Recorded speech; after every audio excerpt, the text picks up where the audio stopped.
ಎಲ್ಲ ಒಟ್ಟಾಗಿ ಯಜಮಾನರ ಪರವಾಗಿ ಅದೇ ರೀತಿಯಾಗಿ ಎಲ್ಲ ಭಕ್ತರು ಸೇರಿಕೊಂಡು ಕಲ್ಯಾಣೋತ್ಸವವನ್ನು ಸಂಪೂರ್ಣವಾಗಿ ಸ್ವೀಕಾರ ಮಾಡಿಕೊಂಡ ಶ್ರೀ ಭೂಸಹಿತ ಶ್ರೀನಿವಾಸನ ಪಾದಾರವಿಂದದಲ್ಲಿ ಭಕ್ತಿಯನ್ನು ಅರ್ಪಣೆ ಮಾಡ್ತಾ ಪ್ರಾರ್ಥನೆಯನ್ನು ಮಾಡುವ. ಭಕ್ತಿಯನ್ನು ಮಾಡಲಿಕ್ಕೆ ಕಾರಣ ಬೇಡ. ಯಾವತ್ತೂ ಕೂಡ ಮನಸ್ಸಿನಲ್ಲಿ ಯಾವತ್ತು ಭಕ್ತಿ ಕುದುರೆಗಾಗುತ್ತಾ ಆವತ್ತು ದೇವರಿಗೆ ನಾವು ಆರಾಧನೆಯನ್ನು ಮಾಡಬೇಕು. ಆದರೆ ಆ ಮನಸ್ಸಿನಲ್ಲಿ ಭಕ್ತಿ ಉದುರಿಗಾಗಬೇಕಾದ್ರೆ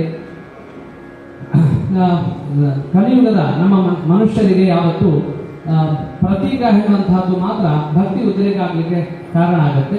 ಕೇವಲ ಮನಸ್ಸಿನಿಂದ ಧ್ಯಾನ ಮಾತ್ರದಿಂದ ಆ ಭಕ್ತಿಯನ್ನ ತರಿಸಿಕೊಳ್ಳುವಂತಹದ್ದು ಕಷ್ಟ ಸಾಧ್ಯ. ಋಷಿಗಳೆಲ್ಲ ಕೂಡ ಈ ಒಂದು ಕೆಲಸದಲ್ಲಿ ನಿಷ್ಣಾತರಾಗಿದ್ದರು.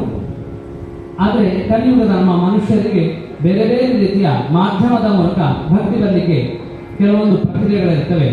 ಆ ಮಾಧ್ಯಮಗಳಲ್ಲಿ ಎಲ್ಲ ವಸ್ತುಗಳನ್ನು ಸೇರಿಸಿಕೊಂಡು ಮಾಡುವಂತಹ ಒಂದು ಸೇವೆ ಅದು ಕಲ್ಯಾಣೋತ್ಸವ. ಈ ಮಾಧ್ಯಮದಲ್ಲಿ ಬಿಂಬದ ಆರಾಧನೆ ಇದೆ, ಅದೇ ರೀತಿಯಾಗಿ ಅಗ್ನಿ ಆರಾಧನೆ ಇದೆ, ಕಲಶದ ಆರಾಧನೆ ಇದೆ, ದೇವರಿಗೆ ಆಗಮೋಕ್ತ ಪೂಜೆಯ ಆರಾಧನೆ ಇದೆ, ಕಲ್ಪೋಕ್ತ ಪೂಜೆಯ ಆರಾಧನೆ ಇದೆ, ವಿವಾಹದ ಪ್ರಕ್ರಿಯೆಯ ಪೂಜೆಗಳಿವೆ. ಆನಂತರ ದೇವರು ಅಪರೋಕ್ಷ ಜ್ಞಾನಿಗಳು ಹೇಳಿದಂತಹ ಭಜನೆಯ ಆರಾಧನೆ ಇದೆ, ನೃತ್ಯದ ಆರಾಧನೆ ಇದೆ, ಸಂಗೀತದ ಆರಾಧನೆ ಇದೆ, ಭಕ್ತಿಯನ್ನು ಉದ್ರೇಕಗೊಳಿಸುವಂತಹ ವಿವರಣೆ ಆರಾಧನೆ ಇದೆ. ಎಲ್ಲವೂ ಕೂಡ ಮಧ್ಯ ಮಧ್ಯ ನಾಮೋಚ್ಚರಣದ ಆರಾಧನೆ ಇದೆ. ಇವೆಲ್ಲವೂ ಸೇರಿಕೊಂಡು ಈ ಕಲ್ಯಾಣೋತ್ಸವ ಅದೊಂದು ಪರಿಪೂರ್ಣ ಸೇವೆ ಆಗುತ್ತೆ.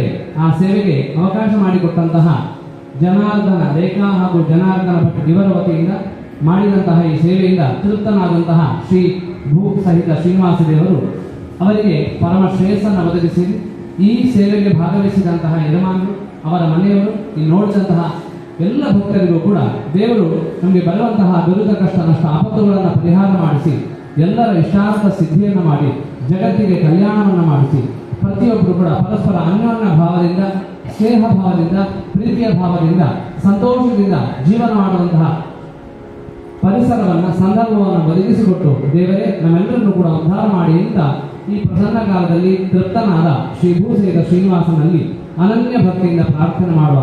ಕಲ್ಯಾಣಾದ್ಭುತಗಾತ್ರಾಯ ಕಾಮಿದಾರ್ಥಪ್ರದಾಯೇ ಶ್ರೀಮದ್ ವೆಂಕಟನಾಥಾಯ ಶ್ರೀನಿವಾಸಾಯ ನಮಃ. ಶ್ರೀದೇವಿ ಭೂದೇವಿ ಸಹಿತ ಶ್ರೀನಿವಾಸ ದೇವರ ಪಾದಾರವಿಂದಕ್ಕೆ ಗೋವಿಂದ ಗೋವಿಂದ.